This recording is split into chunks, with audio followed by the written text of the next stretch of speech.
Il y a des noms qui résonnent à jamais dans l'histoire de l'UFC, des noms gravés dans la sueur, le sang et la gloire. Dustin Poirier est l'un d'eux, The Diamond, l'homme au guerre inoubliable, celui qui n'a jamais reculé même quand la tempête faisait rage. Mais aujourd'hui, ce diamant s'apprête à quitter l'octogone. Il ne lui reste plus qu'un seul combat, une dernière bataille, un dernier feu d'artifice avant la fin. Et une seule question nous obsède tous, qui sera le dernier adversaire de Dustin Poirier? Max Holloway, un frère d'armes, un rival, un ami. En 2019, ils se sont battus pour la stature intérimaire, 5 rounds de pure violence, mais aussi 5 rounds de pur respect. Poirier l'avait emporté, mais depuis Max est devenu une légende vivante. Il est plus dangereux que jamais. Un Poirier contre Holloway 2, ce ne serait pas une revanche, ce serait une célébration, un duel entre deux artistes, deux gentlemen de la guerre. Et pour Poirier, le moyen le plus noble de dire au revoir. Deux strikers exceptionnels qui pourraient s'affronter et nous délivrer une guerre sensationnelle. Je sais pas si vous ça vous hype, mais personnellement ça serait vraiment un combat de fou entre les deux. Justin Gaethje, la trilogie pour la légende. S'il y a bien un nom qui colle à la peau de Dustin Poirier, c'est celle de Justin Gaethje. Ils ont combattu 2 fois, 2 guerres, 2 carnages, 2 chefs-d'œuvre. 1-1, une victoire pour chacun, mais jamais de conclusion. Dustin Poirier avait gagné le premier combat en mettant KO Justin Gaethje. À la revanche, Justin Gaethje l'avait emporté aussi par KO avec un magnifique head kick. Poirier contre Gaethje 3, ce ne serait pas une simple revanche, ce serait la fin d'une saga.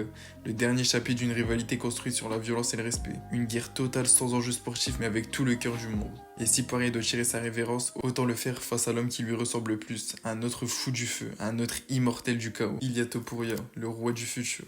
Mais si Dustin Poirier décide de choquer le monde, et s'il ne regardait pas vers le passé mais vers l'avenir, Ilia Topuria, l'ancien champion featherweight, invaincu, précis, explosif, il a démoli Alexander Volkanovski avec une facilité déconcertante. Il a détruit Max Holloway avec un magnifique KO. Et aujourd'hui il rêve plus grand. Il veut conquérir les lightweight. Affronter Dustin Poirier, ce serait son passeport vers la légende.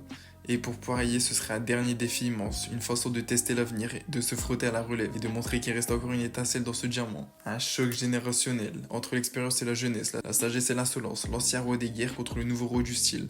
Les deux meilleurs strikers entre l'ancienne et la nouvelle génération. Est-ce que Dustin Poirier l'emporterait avec sa boxe, ou est-ce qu'Ilia Topuria le mettrait KO? Si ce combat se fait, ce serait l'une des plus belles guerres. Ilia Topuria a un striking exceptionnel, l'un des meilleurs. Dustin Poirier lui l'a déjà confirmé à maintes et maintes reprises en mettant KO les plus grands combattants, après avoir affronté les meilleurs. Khabib Nurmagomedov, Conor McGregor, Islam Makhachev, Justin Gaethje, Charles Oliveira. Il a affronté toutes les pointures de la catégorie lightweight. Il a réussi à dominer les meilleurs, s'imposer comme l'un des plus grands combattants de la catégorie. Malheureusement, il lui a toujours manqué une seule chose. Il fait partie de ceux qu'on appelle les rois sans couronne. Dustin Poirier n'a jamais été champion du monde. Il en avait les capacités, mais devant lui, il avait les meilleurs. Islam Makhachev, Khabib Nurmagomedov, Charles Oliveira. Quel que soit le nom qu'il affrontera, Max Holloway, Justin Gaethje, Ilia Topuria, une chose est sûre, ce dernier combat de Dustin Poirier ne sera pas une simple sortie. Ce sera un hommage, un feu d'artifice final. Merci Dustin pour les guerres, pour le cœur, pour tout. Tu étais l'un des meilleurs combattants, un des plus divertissants de la catégorie. En tout cas, moi je vous dis, c'était Nadir UFC. N'hésitez pas à vous abonner à la chaîne, lâcher un like et un commentaire. Et on se dit à la prochaine.